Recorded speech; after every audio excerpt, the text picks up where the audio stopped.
In this episode, I play possum.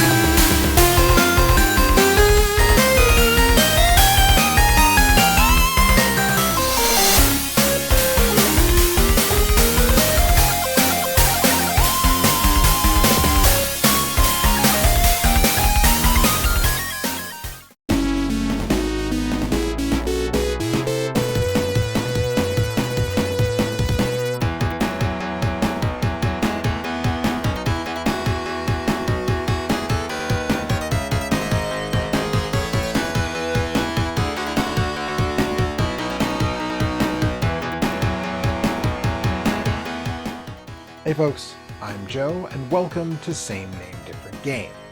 While we still see the occasional mascot platformer, Sega has a steady drip of Sonic games coming out at all times, and Sony is still dedicated to the Ratchet & Clank franchise, the 90s were the absolute peak of mascot mania, to the point that publishers you wouldn't expect made entries into the genre. Case in point, today's focus, Konami's Sparkster, which I'll be looking at thanks to a request from patron Jeremy. But before we get into the games, we're gonna need a little history. Sparkster is an odd one in that it is a multi-platform sequel to a console-exclusive game, 1993's Rocket Knight Adventures for the Sega Genesis, or Mega Drive if you prefer. It follows the adventures of a Rocket Knight named Sparkster, who is a possum. He is in fact the last of his kind in the kingdom. Rocket Knights, not possums. And he's tasked with defending the land from an invasion of pigs, assisted by the traitorous Axel Gear, another possum Rocket Knight who betrayed the kingdom, and will again. Konami did not start releasing games for the Genesis until 1993, and when they did, they were firing on all cylinders. Well, okay, fine. The ports of Sunset Riders and Hyperstone Heist are just okay, particularly when compared to their SNES counterparts. But it was only a matter of time until Konami was absolutely killing it. And part of that equation? Nobuya Nakazato. Nakazato is still at Konami today, but he seems to mostly stick to management these days, and the last game he was directly involved in wasn't great. But that doesn't matter to this discussion because he made Rocket Knight Adventures, in between directing Contra 3 on the Super NES and Contra Hardcore on the Genesis. Think about that. That's a 3-year run. Contra 3 in 92, Rocket Knight in 93, Hardcore in 94. Not only are those 3 spectacular games, they're some of the best of the 16-bit era, and the man pumped them out one after another. I honestly don't know that I can name another game developer of that era who managed the same degree of quality while being so prolific and hands-on in a director role. And while I'd say Rocket Knight Adventures is the weakest of those 3 games, it's still a lot of fun. So yes, this is a mascot platformer. And yes, those were already getting stale in 1993, but Nakazato took the formula in a much more action-oriented direction. Most games of this ilk are Mario or Sonic clones where your primary mode of attack is jumping on the heads of your enemies. Sparkster is a dang Rocket Knight. It's right there in the title. So he's got a sword and a jetpack. And together, those items form the crux of your offense. Holding jump charges your jetpack for a quick burst of speed, during which Sparkster is invincible to most attacks and damages enemies, and will spiral out of the charge swinging his sword. This can help do extra damage to bosses and other enemies on a rebound if you know how to use it. It really is a super fun game, and I recommend it to anyone who hasn't played it. But unfortunately, this video is not about Rocket Knight Adventures, it's about Sparkster, the 2 completely different sequels released for the SNES and Genesis. So let's get to it. Unfortunately, I wasn't able to turn up anything about why Konami opted to make totally different games for the two platforms, other than that was just kinda their MO at the time. Different Contras, different Castlevania, different Tiny Toons games, different TMNT tournament fighters. The only time that's not the case is when there are arcade ports like Lethal Enforcers or Sunset Riders, even though the Genesis version of the latter is actually pretty different from the other versions. But either way, this game is one this show was made for. They broadly share a soundtrack, but that's really about it. A soundtrack which it seems was originally composed by Akira Yamaoka and Michiru Yamane. Yes, really, two of Konami's big-time heavyweights, and then arranged for the Super NES and augmented by a couple more tracks by 3 other members of the Konami Kukeiha Club. Besides that, everything is different. Even the moments that are similar if you were to just describe them in basic terms, like Sparkster fights Axel Gear in a mech suit, are vastly different in practice. So we'll start with the Genesis, because it's a direct follow-up to the original game, also on Sega's hardware, with the title screen even showing a subtitle of Rocket Knight Adventures 2, though both games were released around the same time in the fall of 1994. Obviously, with North American games of that era, the exact date is likely lost to time, but Cyril over at Defunct Games confirmed for me that all magazines that reviewed them reviewed both in the same issue. So, Sparkster, Rocket Knight Adventures 2 on the Sega Genesis.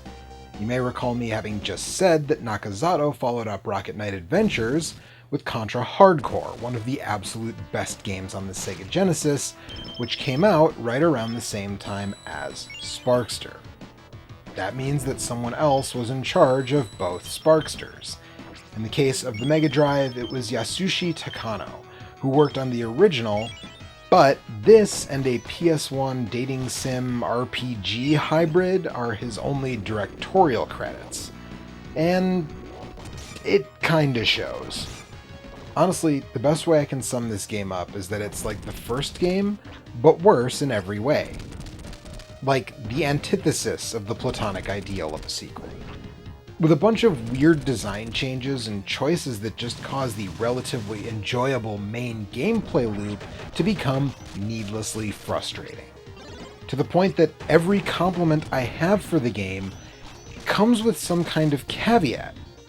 It's great that the jetpack both automatically charges and is given its own button now. But it has 2 levels of charge and the second one goes further and faster, making it really easy to lose control. It now has passwords, but they track the number of continues you have. There's a power-up for your sword, but you lose it after taking just 1 hit. Just 1! But that's not all. I have general complaints too. You lose the energy shot Sparkster had coming out of his sword in the first game. It's just completely gone.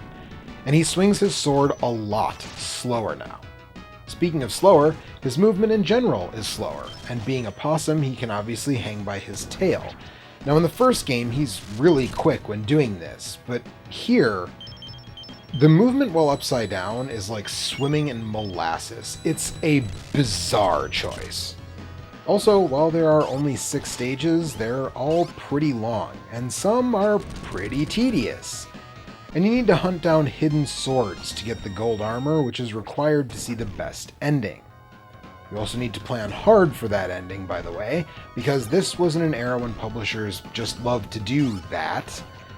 So if you're starting from scratch, without a guide, expect to play through the game multiple times to see that best ending. Or, expect to just get frustrated and stop playing altogether. Look, I'm a big traversal guy. A game with good traversal, it's like catnip to me. I love games like Infamous and Insomniac's Spider-Man, where just getting around is super fun. Rocket Knight Adventures is like that. The jetpack feels organic to the gameplay. It's like Nakazato wants you to be using it all the time. Bosses are designed around it. But Sparkster feels like it's almost constantly punishing you for using it. Like, imagine playing Bionic Commando, and the game is doing things to discourage you from using your arm all the time. That's what Sparkster on Genesis is like, and We'll get to it, but it's not alone. And of course, I have to mention the thing everyone hates most about this game. The slot machine. Sparkster collects blue gems in this game. Every time you collect 10, a little slot machine runs in the upper right corner. It can give you small health items, big health items, more gems, which feels redundant, 1-ups, and bombs. Not bombs you can use to fight enemies, bombs that hurt you. They fall on you, and they hurt you. And this isn't a once-in-a-while occurrence, especially on the higher difficulties, which again, I must stress, you have to play on to see the actual ending of the game. I have no idea who came up with this, but it sucks. And it goes right back into that whole discouraging the jetpack thing, because hey, you might grab gems while jetting and then get a bomb dropped on you. Utterly maddening. The game does look great though, and the new army of lizards who have come in the wake of the first game's pigs are full of pretty fun designs. The stage where you run in the mech suit is a nice break in the typical action, and the music, once again from legends Akira Yamaoka and Michiru Yamane, is great, using Konami's custom Genesis sound driver. But overall, I don't mean to be too down on this game. I mean, if you're a huge mascot platformer person or really love the first installment, you might find a lot to like here, but for me, I just constantly am asking myself, why aren't I playing Rocket Knight Adventures instead? So, how does the Super NES version hold up? Well, better, honestly. This one had Hideo Ueda at the helm, someone with slightly more directorial experience than Takano, but most of his work at Konami was programming, all the way up to the MGS3 Subsistence Online stuff. Still, this one honestly feels a little more in line with the first game, despite the story, such as it is, being a pretty big departure. This time out, it's an army of lions and dogs that have kidnapped the princess of Sparkster's kingdom, which has a different name now, but Axel is still a traitorous jerk. In line with the first game, this one still features manual charging for Sparkster's jetpack and the shot from his sword, but more importantly than that, it moves a lot faster in general. Which feels weird, right? One of the big selling points of the Genesis, particularly in action games, is that it moved faster than the Super NES. And while, yes, the SNES game has more slowdown when the screen is crowded, in general, the game moves at a better clip. Sparkster's walk speed, his attack speed, all of that is quicker than on the Mega Drive. But it still feels like a game that punishes you for using the distinguishing feature, the rocket. Sparkster drops like a stone after jetting, and while you have a quick attack left or right with the shoulder buttons that you can use to recover, it feels largely less smooth than the Genesis game, letting you just rocket around constantly, even if both games have design elements that don't let you enjoy the jet. Like, here's a perfect example. In the last stage, well, the last full stage, these big missiles are getting launched. You'd think using your rocket would get you up the tube faster, right? Well, no, it's timed in such a way that you're much more likely to die by getting squished than actually advancing faster. So you have to move one spot at a time between missiles, and while this effect is really impressive on the hardware, I don't need to see it this many times. It's just tedious. This one has 9 stages. Well, 8 stages and a final boss battle that, again, is only available on hard difficulty. To the Genesis game's 6. But like I said, the stages on Sega's console are pretty long in most cases, so it honestly ends up feeling about the same. There are 2 set-piece stages here. One where you ride a robotic ostrich, and then a flying stage, a vertically scrolling shoot-'em-up. And this dude who shoots you into space out of the cannon might be my favorite character in the game. That one ends with a mech fight with Axel, overhead this time, not side-scrolling like on the Mega Drive, and it shines a light on another issue with this one. The difficulty is just all over the place. It's easier than the Genesis version overall, owing to the lack of random bombs instead of power-ups, but this boss fight, among others, feels like blind, stupid luck whether you win or not. I just mashed buttons because if I tried to use anything resembling finesse, I got destroyed. Well, the final boss is this way too. Not the final boss, but the boss of Stage 8. He's the general of the Lion Army, and his attack patterns are such that if you get a good pattern, you can literally just stand in front of him and hammer on the attack button, and he'll barely touch you. But if his attack patterns are bad, you literally cannot avoid taking damage. And that goes back to what I've said about both these games. They don't take advantage of the rocket. The final boss, and most bosses in Rocket Knight Adventures, are best handled with the rocket. It may not be required, but it helps, and it's designed around use of that jetpack. The last two bosses of the Super NES Sparkster essentially require you to not use it. Using the rocket in these fights is a quick ticket to death.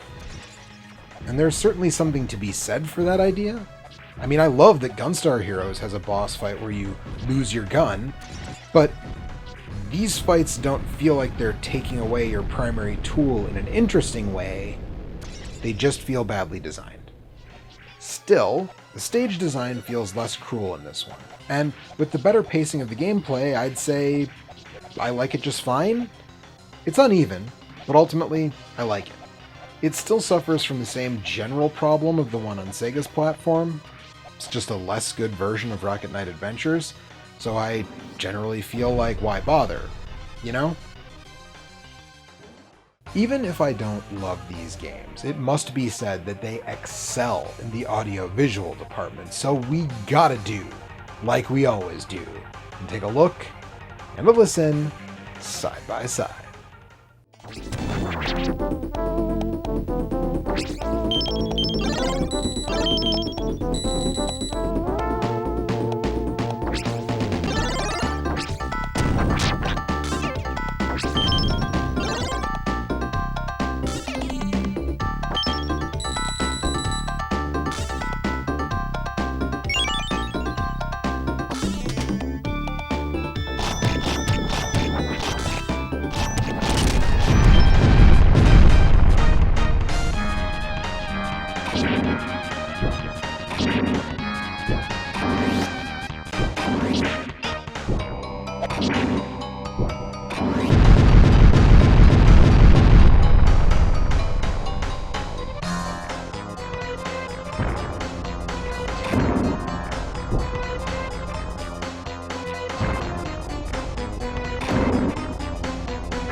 The SNES is brighter overall, which is par for the course, but I don't know that I'd say it actually looks better. I mean, they both look great. Konami just had a mastery over 16-bit hardware. Similarly, they both sound great, though I think I prefer the Genesis arrangements of the songs that are shared between them, so I'll give the aesthetic advantage to the old Mega Drive on this one. And that makes it time to give the edge. And the first thing I gotta say is if you haven't played Rocket Knight Adventures on the Genesis, you need to start there. But if you play it, and you love it, and you want more of this awesome possum, not that awesome possum, then I would say go ahead and check out Sparkster on the Super Nintendo. Look, if you're a big fan of mascot platformers and you love this game, then go ahead and check out the Genesis version. This is not an out-and-out bad game, like I said. Konami in this era almost never made an out-and-out bad game. But it's definitely one of their weaker efforts on the hardware. And that does it. Thank you so much to Jeremy for requesting this episode, and I'll see you all next time, right here on Same Name, Different Game. Hey folks, it's Joe. Thank you so much for watching, and thanks again to Jeremy for sponsoring this episode. If you too would like to request an episode topic, you can do what he does and support the channel via Patreon or YouTube memberships. Just $1 per video will get you early access, your name here with these cool people, the chance to vote in polls, a weekly-ish column by me that I don't republish anywhere else, and at a higher level, you could get a request. So check that out. If that's not your thing, totally get it. You should still like the video, comment below telling me your favorite Konami game, and share this video with your friends. That helps a ton. If you want to help out in a non-monthly way, there's Ko-Fi link below for there's a Ko-Fi link below for one-time tips. There's a merch link, get some cool stuff, be the envy of all your friends.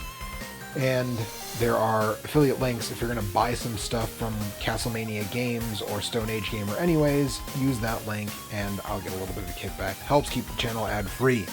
If you want more Konami, well, I've got a lot of it on this channel, but on the left is episode 100 about Contra. And on the right, since I mentioned it a couple of times in this episode, Sunset Riders.